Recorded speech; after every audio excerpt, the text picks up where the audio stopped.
So I think I've just been given the green light to start. I'm Fred Kempe. I'm President and CEO of the Atlantic Council. And you're at Saudi Arabia's transformation in the changing global context. If you meant to be going to New York or Chicago, this is where you are. And please stay here because this is going to be a riveting session with 6 amazing speakers, 3 men, 3 women, 3 women, 3 men. We are in a context of 2022, 2023. We've had a triple challenge. Some people would call it a triple shock: geopolitical, macroeconomic, and energy. Putin's war in Ukraine, global slowdown, inflation and recession, and then, of course, energy market volatility. We all know about all of those things. The world had plenty of losers in 2022, including in the region of the Middle East. It also had winners. I think there's a consensus economically. Saudi Arabia was a true winner in the past year, buoyed by energy prices for sure, but also national investments and changes in planning and approach.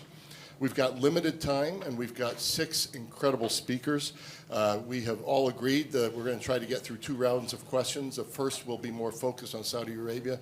The second will be more Saudi Arabia's global position. We'll try to get through them as quickly as we can so we can get to your questions as well. And everyone has agreed to be brief so that we can do that.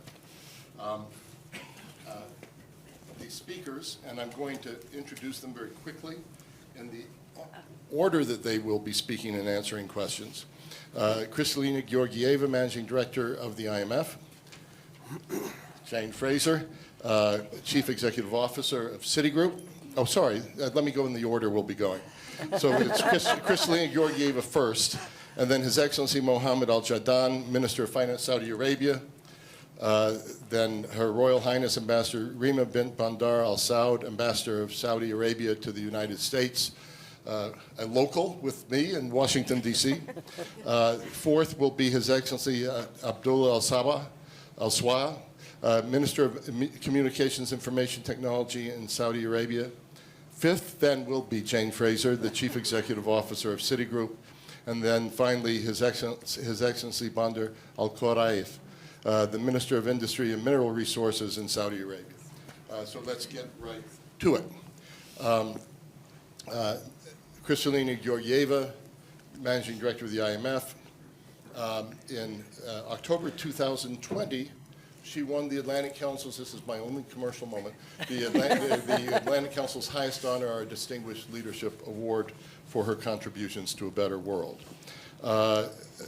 She traveled to Riyadh October 2022, so very recently, announced the establishment of an IMF regional office in Riyadh. And so I wonder, Madam Managing Director, whether you can set the scene for this panel in 2 ways. First of all, where is the global economy currently going, very briefly, and what's your assessment of its trajectory? But then, where does Saudi Arabia fit into this picture, since we're trying to start this first round, focus a little bit more on the Saudi picture? Well, great. Thank you for inviting me to be part of this panel. When I visited Saudi Arabia, I was incredibly impressed by the progress that the country has made in implementing Vision 2030 and becoming a bright spot for the world economy and, of course, in its own region. And that is happening in particularly difficult time for the world. We have experienced the unthinkable events, the pandemic, war in Ukraine, and the consequences in terms of energy and food prices skyrocketing, creating cost of living crisis for hundreds of millions of people. With inflation being high, central banks have no choice but to tighten interest rates, and that throws cold water on the prospects for growth. So if I'm to give you the 60 seconds version of our outlook, 2023 growth would continue to decelerate. We expect it to bottom out towards the end of the year. In other words, better times lie ahead. But we would continue to face very significant uncertainties because of the war, because of the fact that we don't quite yet know how China's reopening will impact growth in China, and because of the continuous fight against inflation through tightening of interest rates. Even if inflation seems to be finally moving in the right direction, there is a long way to go. So difficult 2023 with some hopes for swinging up in terms of growth prospects. In this context, we look at the high growth rates of Saudi Arabia with gratitude for you, but also because we need that for the regional and the world economy. And let me just say 3 things about what Saudi Arabia is doing right. One, fiscal policy.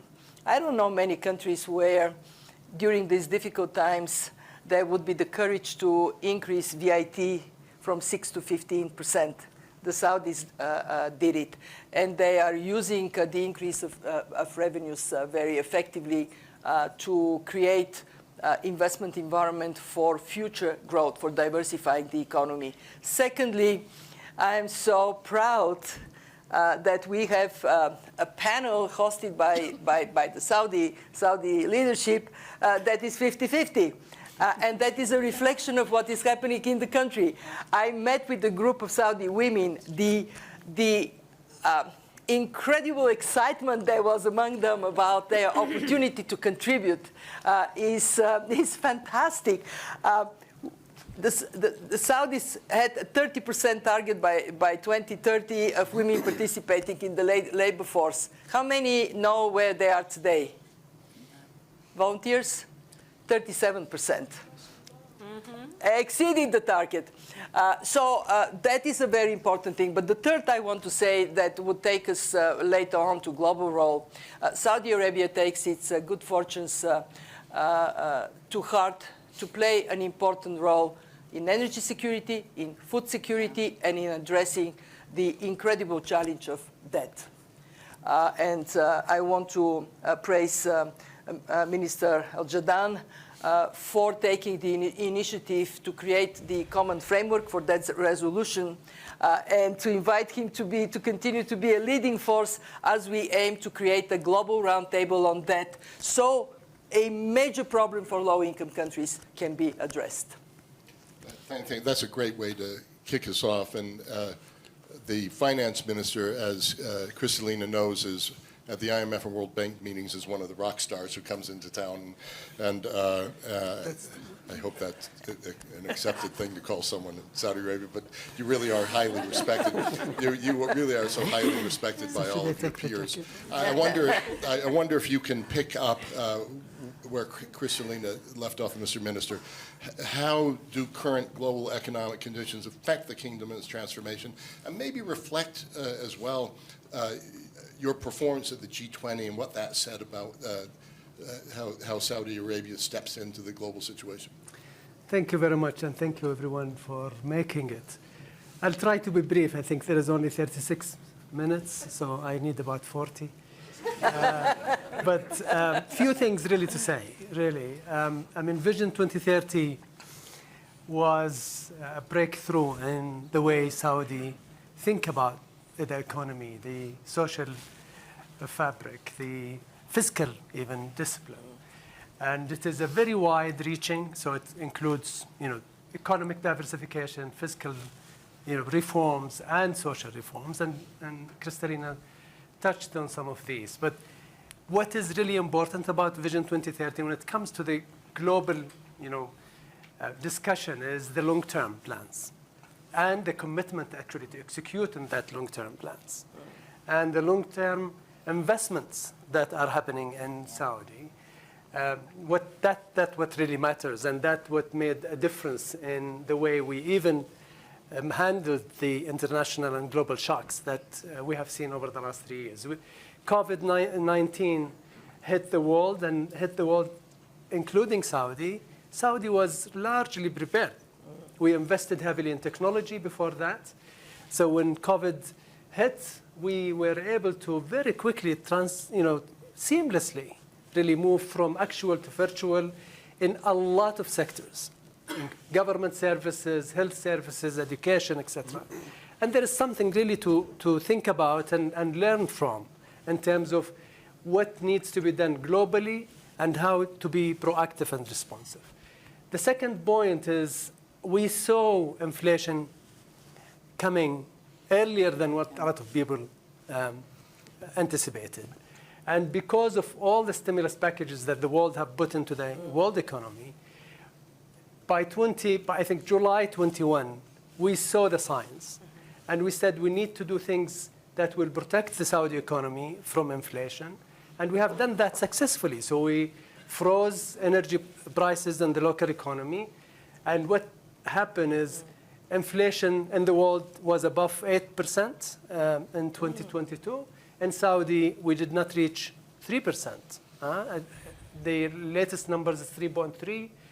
And in average, it's about 2.6. The likelihood of next year is that inflation will not be as high. We are also looking at our region, and we want it to be a role model for the region. And we are encouraging a lot of the countries around us to really do reform. And we are changing the way we provide assistance and development assistance. According to the OECD, Saudi is ranking #1 in the official development assistance when it comes to GNI. And we used to give direct grants and deposits without strings attached. And we are changing that. We are working with multilateral institutions to actually say we need to see reforms. Yep. We are taxing our people. We are expecting also others to do the same, to do their efforts. We want to help, but we want you to also to do your part. So in short, there is a lot of work that is being done to insulate Saudi economy, but also to help the global economy. Thank you so much, Mr. Minister. Princess Reema, first woman as ambassador in Saudi history. You're on all prominent lists of leading women, not just in Saudi Arabia, but in the world. We met when I was visiting Riyadh, and you were running the National Sports Authority. So unusual roles that you've played in Saudi history. What are the social dimensions of the challenge that we've heard about from the two speakers that preceded you? The social dimension of the challenge in Saudi Arabia, and then how is the country, how is the kingdom addressing them? The first challenge that we faced when we were asked to create this this national initiative, which was the National Transformation Program, was how do we look across the board and create the correct economic formula that has female inclusion in it as a baseline. And when we talk about inequality and we talk about inequity and sustainability, you can't possibly have a sustainable economy if 50% of your society isn't included. So whether we were looking at the work of the Ministry of Sports, Ministry of Education, Finance, every single ministry had that touch point. So the kingdom addressed inequity from the start of the design and inception of the vision. And that's something that's fundamental for people to understand. Women weren't an afterthought in the design of what we're doing. And in that process, we looked at where are we as a baseline, as a nation, and where do we need to go? And people ask, is what you're doing in the kingdom replicable? It is and it isn't. It is replicable because when you work with intent to create change, you're very clear on the goal you'd like to achieve. And we feel we've achieved it. To your point, 35% today is our 2030 goal. We've already achieved it. And we can tell you across the board, every single minister has hit their 2030 KPIs today. So we've done something right, and it was bold. If you look at the kingdom today, when I started at the Ministry of Sports, we had 0 women in sports. We have over 300 in the pipeline. But those are 300 athletes. That's not counting the about 150,000 in the extended world of sports. When we look at culture, when we look at the Ministry of Foreign Affairs, we now have 5 female diplomats across the world, and one of them is representing us today to the European Union, positions that women now can aspire to. But you talk about also the social change of the mind, Yeah. and that's what's critical. The social change of the mind is looking at a woman as an equal and as an opportunity for all. Today, women have equal pay in the kingdom. Today, women have equal opportunities. That might not be true of many other countries in the world. So how can we, as the Kingdom of Saudi Arabia, lead in this? We can lead by being a role model, not just for our region, but I would really honestly say for the extended Islamic world, to have the expectation for their society to perhaps be not a mirror of, because this is something else we always talk about, and I think, Georgina, you might be in the same mindset. Nothing is replicable 100%. The value and the structures of what happens in the US cannot be picked up and put in the kingdom. What's happening in the kingdom cannot be picked up and put in another country. But when we work with multilateral organizations and we take what we bring to the best of our abilities, whether it's country to country or entity to entity, we can take best practices and apply it, because that's what the kingdom did with Vision 2030. We mapped out the best practices and experiences across the world in gender equity, in social reform, whether it's financial and fiscal or economic, whether it's in infrastructure or mining. And we said, if this is where the world is, what can we do to leapfrog and be better? And that's something that not many countries have the ability to do. I recognize that. But we do, which means we have to do it well, and that's what we're trying to do. So it was a few years ago when things began to change that I visited Princess Reema as the head of the Sports Authority, and the first half hour was spent looking at whiteboards and talking about KPIs, so you're being consistent. Minister Al-Saud, Minister of Communications and Information Technology, and before that he was Chief Digital Officer, and before that an entrepreneur, so a lot of background there.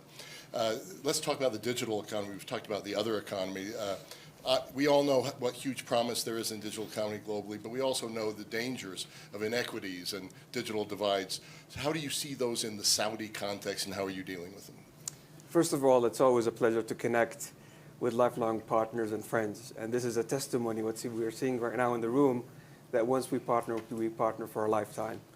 When it comes to the digital divides, I think we all agree with the World Economic Forum. The fragmented world that we have today does indeed need a new system for collaboration and cooperation. But let's not forget that this fragmented world is so interconnected and interdependent. One virus in one pocket of the world could cripple down 75% of the global supply chains, and one food security challenge, and we heard it today, could not only double the number of people without access to basic food, but actually wipe out the collective progress that we have made in the past 10 years. This is why the kingdom stands clear as your partner for choice for how we can bridge those global divides, how we can bridge those digital divides for a better tomorrow and a brighter future. On closing down the digital divides, I remember during the toughest year that humanity have seen in the past 90 years, during the G20 2020, under the leadership of His Royal Highness Prince Mohammed bin Salman, we drove consensus that we must connect the unconnected world. 2.7 billion people on the face of Earth don't have access to the internet, don't have access to education, remote work, and remote healthcare. This is completely not acceptable. We've commissioned a study during the G20 with the ITU and the World Economic Forum that it's going to cost us around $500 billion to connect the unconnected world if we use ground networks. And this is why we have launched the NTN program, the non-terrestrial network program, in how we can connect the ground with space, with Earth.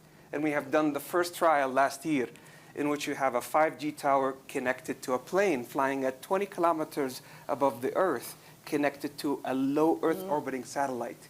And this is going to connect the unconnected world for a fraction of the cost. There's so much polarization in the analog world. During that year, we have launched the Digital Cooperation Organization. Like-minded nations came together, 11, and we launched this year with WEF, Bridging the Digital Divides, a roadmap of how we bring those nations together. Last but not least, His Royal Highness touched base on it, and I have to share it in every Davos. This is one of the stories that we must share in every Davos. Women, inclusion, and empowerment in tech. This is the most audacious and bold reform story in the 21st century. We jumped from 7% to 32% Mind you, this is higher than the EU average, G20 average, and also the Silicon Valley average. And it's not a surprise, and Her Royal Highness is a mentor to a lot of these women entrepreneurs. You have Sarwa Al-Hazza, who's tackling type 2 diabetes, the silent pandemic that is actually killing 3 times COVID-19, and they're tackling it with data and AI. These are live examples of how the kingdom is your partner for choice for bridging those global divides. Mr. Minister, thank you for that, Mr. Minister. And as you know, in Silicon Valley, that's been a perennial issue of women's empowerment. So thank you for raising how you're handling it. Jane Fraser, Chief Executive Officer at Citi, like Princess Reema, the first woman to be appointed to her position, spearheading efforts to reopen Citi operations in Saudi Arabia. So Jane, I wonder if you can tell us in a little bit the way that Kristalina did with the high level and then the Saudi level of how you see the global financial and business environment evolving in 2023, and then what FDI opportunities, foreign direct investment opportunities, you see particularly in Saudi, perhaps the Middle East more broadly. So as Kristalina talked about, there's a lot of global dislocation going on in the world at the moment. And so when one turns up in Saudi, looking at what are the opportunities from a business perspective, and you've seen Vision 2030, but then you arrive in the post-COVID world and you see what's happening on the ground. It's quite breathtaking. And to reinforce what we were talking about on the panel, our head of Saudi is a woman. Head of sales and trading for Citi in Saudi is a woman. Head of Middle East is a woman. And they predated me, so it's not just because I'm a woman running the firm. And I can see it live in terms of what we're talking about in the economic opportunity, a societal opportunity, but also I think when we see what's happening in terms of energy transition, where Saudi is really leading the way. So as a banker, one gets frightfully excited when you turn up and see what's going on, because it is a long-term vision at a point in the world where there is a real desire for long-term investment opportunities. And for the investors that we work with, this is an exciting opportunity. For the multinationals that a bank like Citi works with, this is an exciting opportunity. To come in and participate in the rapid growth and the rapid change that's occurring in the kingdom. Some of the areas that we see as particular opportunities, which is a little unusual, is the public sector leading the private sector. There's a little bit of everyone's back's a little bit of out of joint in the private sector because the public sector is leading the way. It feels very dynamic. The talent base there is extraordinary as well. So as we look at how do we deploy capital, where do we put it, I think the opportunities to start building out SMEs and the middle market companies is going to be another wave of opportunity within Saudi that will be an important one. And that will build out more of the ecosystem of different industries within the country as Saudi diversifies away from oil, but not to diminish the important role of the transition that Aramco is so important in. The investments that have been made in hydrogen in Saudi is another area that, as we talk about leapfrogging and leading the way, this is very, very important for the world, not just for the country. So from my perspective, leading a global bank, what we see in a dislocated world and a more fragmented world is a country with a true vision. As a former consultant, I get very excited with visions, but then I get even more excited when I see the execution against them in reality, as we've been talking about, but then also the possibilities in the future of a Saudi really being an innovative beacon for the Middle East and elsewhere in the world, and that will be very attractive for capital flows in and out of the country, and also for entrepreneurs who want to come in and participate in this. Thank you so much for that, Jane. Minister Al-Khorayef, and you are the owner of the relatively new ministry, dealing with industry, dealing with mining. Everyone in the world is talking about supply chains, fragmentation of supply chains. I think, again, it would be interesting to know how that plays out in the Saudi concept. and what are you doing about it? Well, thank you very much. I wish I was the owner, but I'm actually helping execute. Definitely, I mean, the two sectors, both industry and mining, have great potential in Saudi Arabia. With industry, we already have a great industrial base. The industrial strategy is all about taking this industrial base to the next level. So it is aiming to create an agile, competitive, and sustainable industrial economy. It's a mixture of great targets when it comes to GDP, export, investment, but most importantly, it's the mix that we are trying to do and create within the country. The added value products, the complexity that we are trying to bring within the sector to be also a main exporter. The whole design of the sector is aimed to definitely to fulfill local demand and resilience, but also export is key. Export is key in the traditional sectors such as petrochemicals, but also the added value that we are creating in the different wealth that we have both in petrochemical or now with minerals. So this is a strategy that is also creating the future opportunities for our generation and generation to come. We bet on technology, we bet on advanced manufacturing, and that's why we are investing heavily. I think the connectivity that my colleagues, ministers, have talked about is enabling the sector also to benefit from that to create the future of industry. With regards to mining, I think that's, since it's a relatively new sector in Saudi Arabia, I think it shows how, if strategies are science, implementation is art.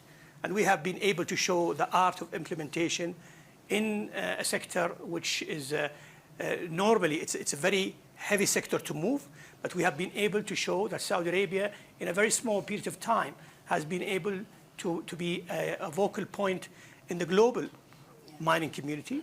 In fact, we launched our Future Mineral Forum, which took place first edition last year, and only last week we had the second edition. It showed great interest from the global community because we are not focusing on our market. We realize that mining is an industry that had created a lot of, I would say, bad practices that we are working together as a global community to help and see how we can turn this industry into an added value to the regions in a from social impact, from environmental impact. So the whole essence of the forum is really to bring the different stakeholders from governments, mining companies, financial institutions, academia in one platform in Riyadh, focusing on the sector, focusing also on how we can help the global community get the minerals and metals needed for the future of the net zero targets, future of manufacturing, and so on. Mr. Minister, thank you for that. Strategy, science, implementation, art. I like that. So we're going the second round.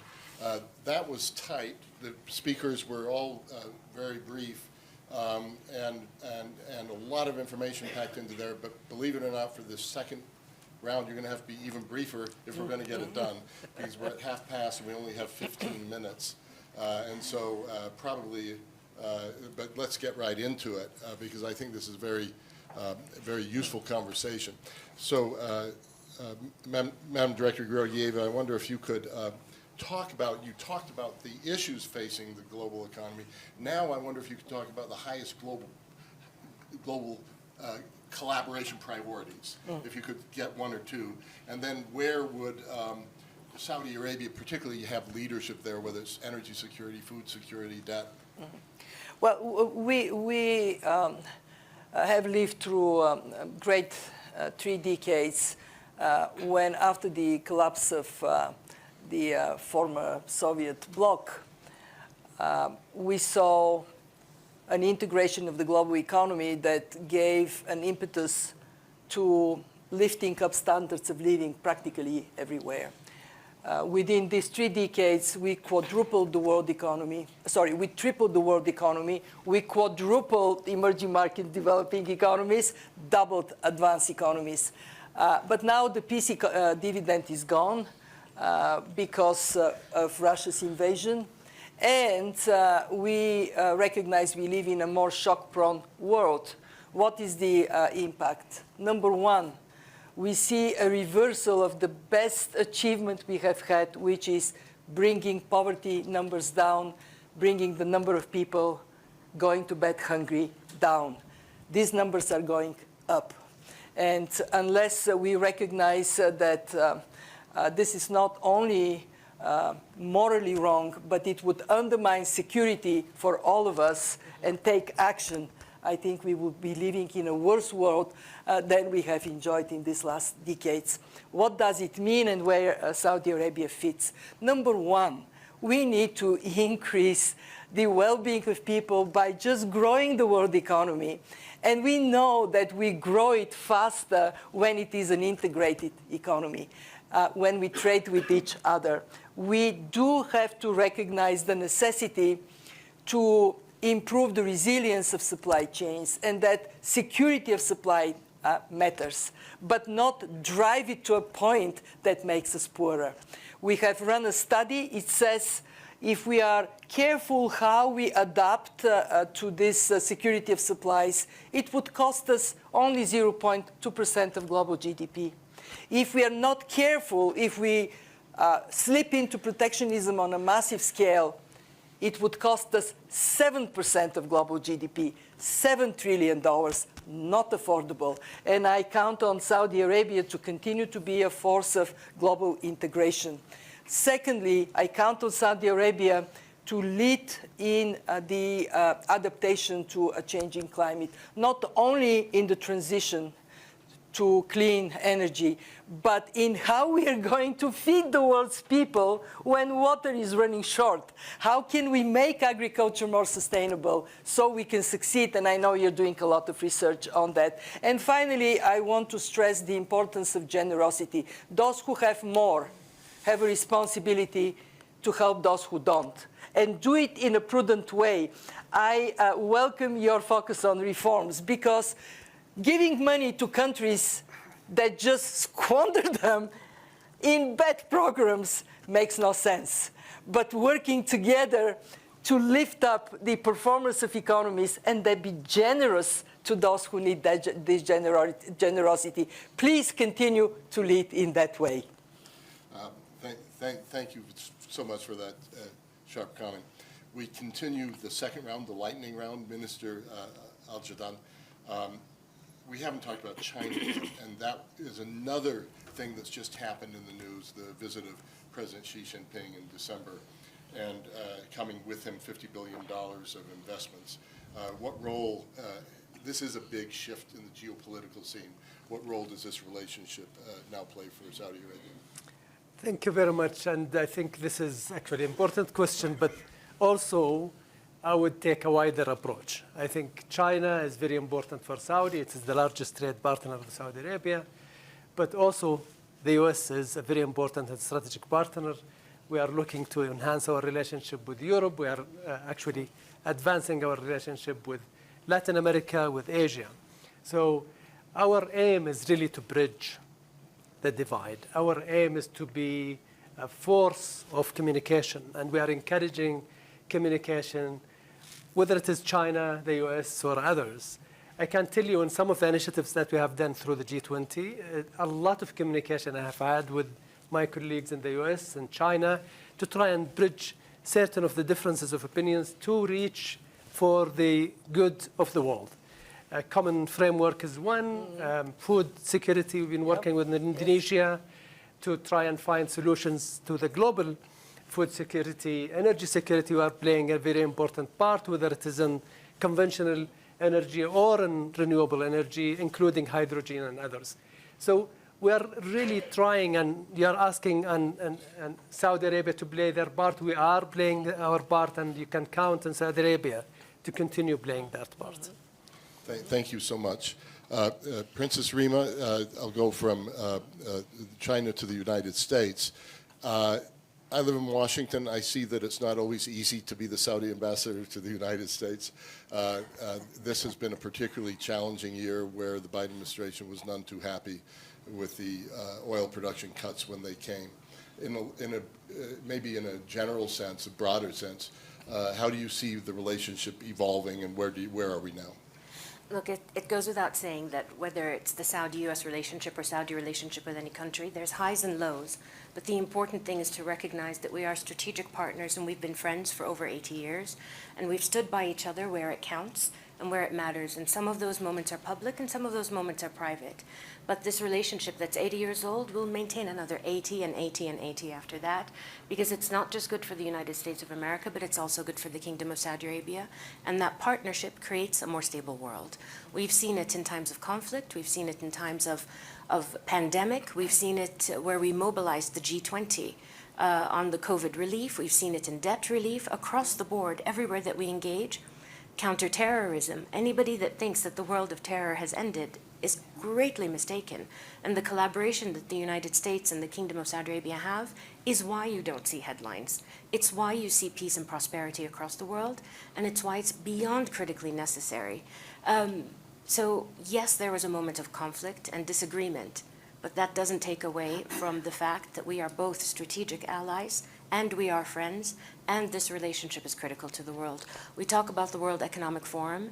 One of the strongest economies in the world is the United States of America. One of the strongest economies in the Middle East is the Kingdom of Saudi Arabia.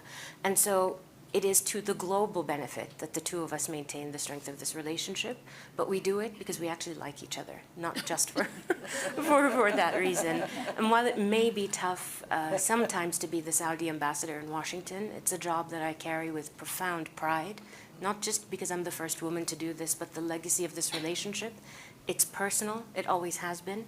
Our students have come to the US for tens of years, and the best of the best that's in today's Saudi government studied in the United States. So we have a debt to the US, and as much as the US has a debt to us.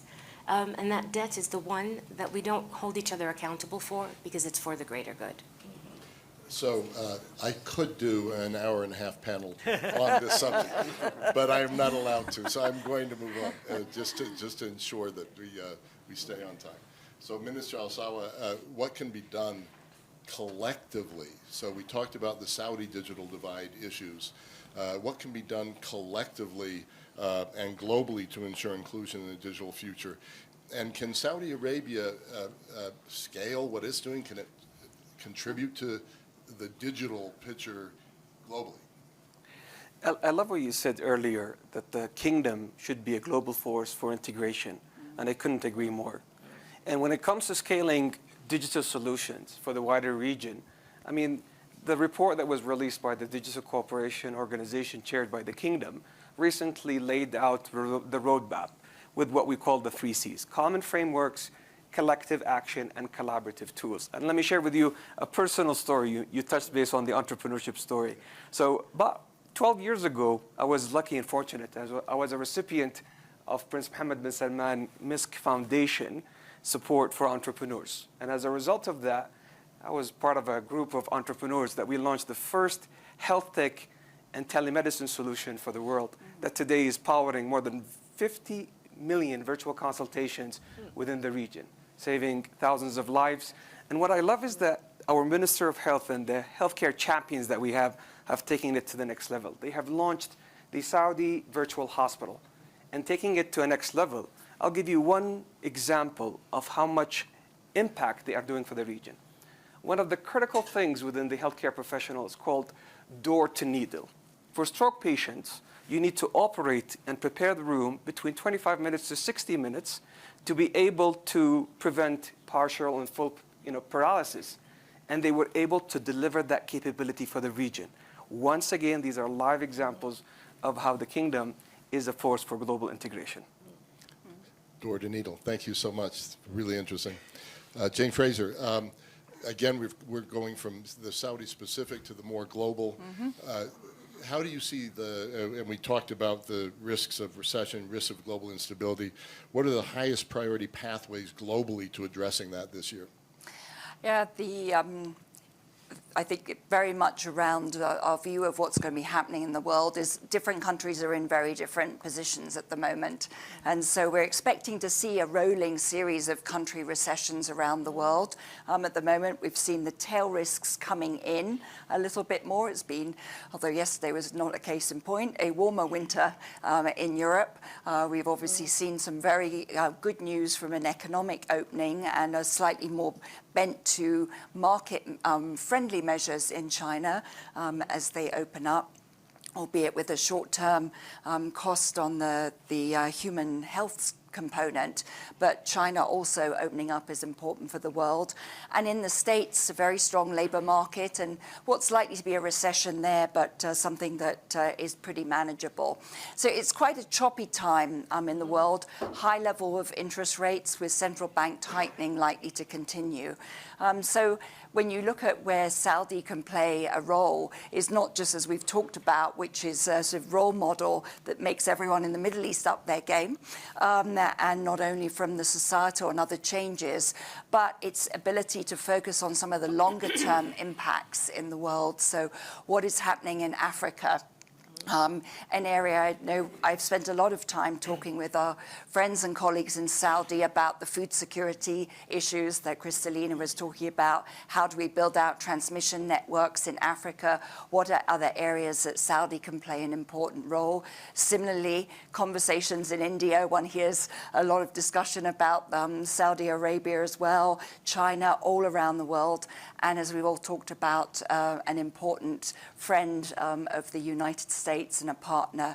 So I think in this dislocated and challenging world, that leadership role that Saudi can play, given its economic strength and the dynamics going behind it, can play an important role on some of the providing solutions to longer term issues, whilst others are a little bit more focused on tactical or pressing immediate issues. Thank you so much, Jane. I see our clock ticking down a little bit. This may be the last question. I'm going to look for a sign from the organizers. But Minister Alkhorayef, I wonder if you could talk about how you're going to achieve the huge ambitions of industrial strategy. So the goal is to triple the country's industrial domestic product, double the value of industrial exports. I love stretch goals, but are these achievable? Thank you. I was hoping for the same question they had, but anyway, I will take a shot.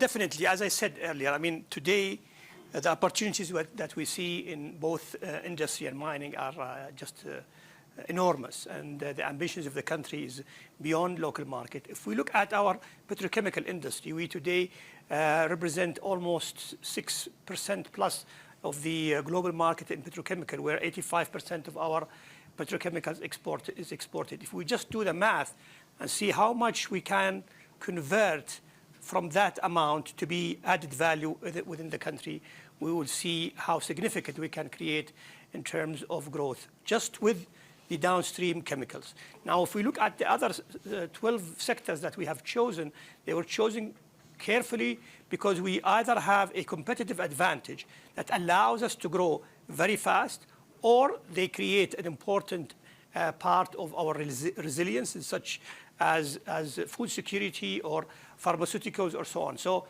and therefore, we are mindful of the fact of the growth ambitions that we have need to be also fueled with two very important things. One is technology, and we are betting in technology again. We are creating an ecosystem, first of all, regulation, but most importantly, enabling the private sector to invest in the right technologies that allow these production facilities produce beyond the global average. And secondly, which I think is the most important bet we have in the country in general, not only in industry and mining, is our human capital wealth. The human capital wealth today in Saudi Arabia is tremendous in terms of their engagement, their ability to engage, especially in new technologies, their ability to grow, their ability to innovate. So if you add to this the RDI ecosystem that we are creating and how it will enable us to continue building on the human capital. And we talked about execution, we talked about engagement of women and so on. And I also say that the engagement of youth today in Saudi Arabia is tremendous. I have 5 kids, 4 girls and 1 boy. And the way I see how they are interested in what the government is doing is just enormous. I mean, when I was their age, I never cared what the government is doing. And today, to see these kids really, they understand what we are doing, they question what we are doing. So it's a challenge for me at home, but I think it's great. Well, I'm very happy for your challenge at home. That's a wonderful. I think it's got to be the ending. I'm looking at my. It is. Yes. 0, 0, 0, 0. So the tyranny of the clock, I'm afraid. But let me just close by saying 2 things. First of all, what a great thing to fill up this room. It's a little harder to get here, but I actually like the Kerr Park. I like this area. And so just terrific that you all came. It's a full house. Second of all, what an amazing group of speakers with incredible background and knowledge. And then also sitting in the audience in the front row, I see others. I hope His Highness Prince Faisal doesn't mind me calling attention to him. He could do the panel on his own as the foreign minister, but the planning minister as well. And so thanks to each and every one of you. Thanks to the audience, and enjoy the rest of Davos. Thank you. Great job, Fred.